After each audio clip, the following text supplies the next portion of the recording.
Qanday sakshi jilo olasiz? Oldu.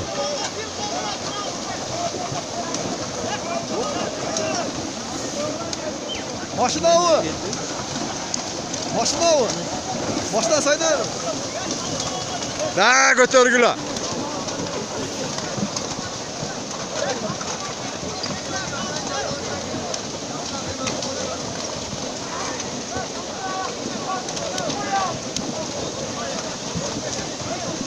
Maşır koyandı.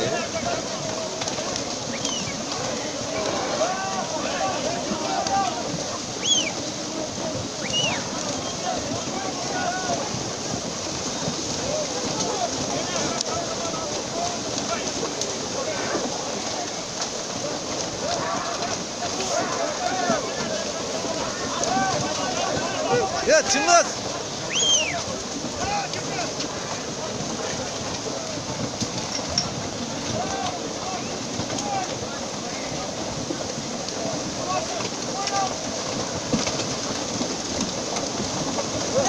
Hoppa ulan öldü.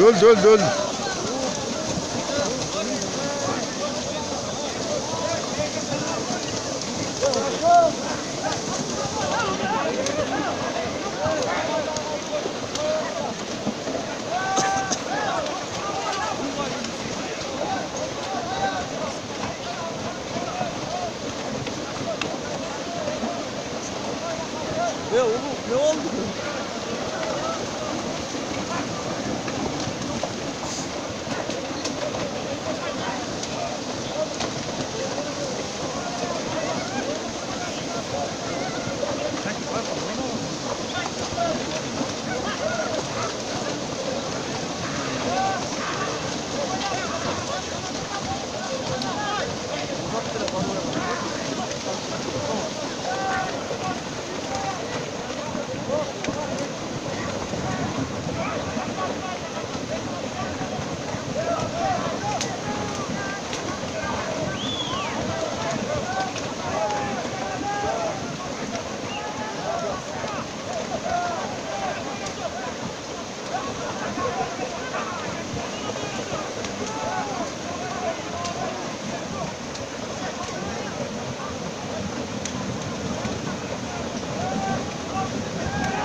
Hadi.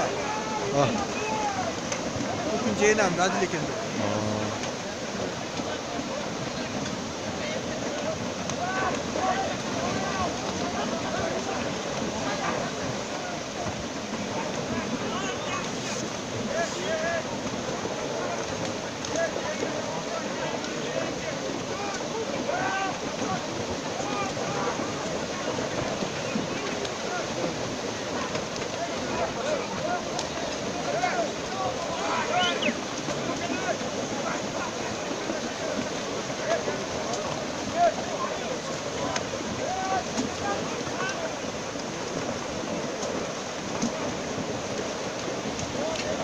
Umuz şef vallahi ne?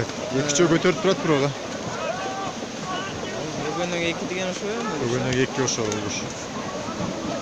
Ha öyle baş bulup ettin.